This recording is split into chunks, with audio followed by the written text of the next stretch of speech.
everyone, and welcome back to Clerk's Corner. I'm Ashlyn Honeycutt, the Public Information Specialist, and today we have one of our court service directors, Natasha Brooks, and Natasha's here to talk to us about criminal court and evidence. So welcome, Natasha. Thank you for having me. I'm absolutely glad to be here. Happy to have you. So what are some different types of criminal court that we see? We have circuit criminal, which are felony cases, and then we have county criminal court, which is CT and MM. Those are criminal traffic and misdemeanor, generally are petty thefts, DUIs, charges of that nature. And what are some of the different services that the clerk's office provides to the courts and citizens while they're in court? Sure.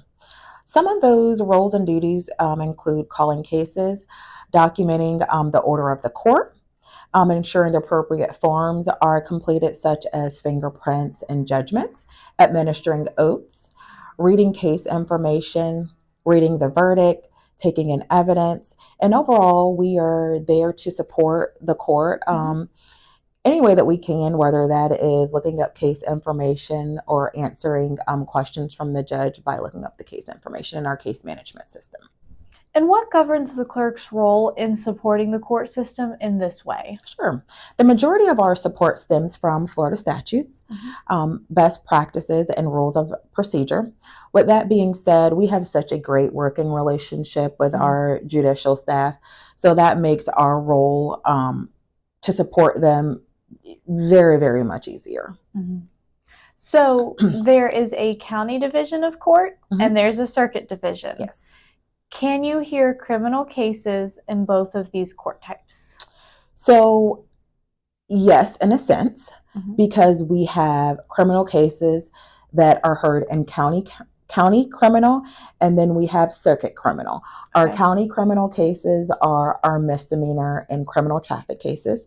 Our circuit criminal are our felony cases. Our felony cases are any crimes that are punishable by anything greater than a year. Misdemeanor is anything that's punishable by less than 12 months, a year. What role does the clerk's office play in safeguarding the evidence that's presented in these cases? Sure. The clerk does not play a specific role. Safeguarding the evidence is entirely the clerk's office's role. To guarantee the integrity of the evidence, we ensure the standard operating procedures are followed, that we are in compliance with Florida statutes and best practices, and scheduled retention. And what are some of the best practices that you're talking about that we do have in place to help ensure that the evidence, the credibility is maintained while it's under our jurisdiction? Sure. We currently have in place dual controls. We have monthly inventories. We have quarterly evidence meetings. That is where our core evidence team meets to discuss process improvements and how things have been going. We have chain of custody forms, quarterly review of our evidence. We have segregation of storage areas for our more sensitive items. Those items include like our drugs, weapons, money, anything of greater value. We have a text alert system that would alert us if like the power went out, there was a flood, we'll get alerted with that. In addition, we have annual audits that are conducted by our internal audit team. And why are you personally so passionate about serving our court system and safeguarding all this evidence? Sure, great question. Because our relationship with judicial impacts our ability to complete our duties more effectively and efficiently, which then in return influences the stellar customer service we're able to provide to our citizens. The integrity of the evidence is a direct reflection on our office and reputation, and is the number one reason why a clerk can be removed from office.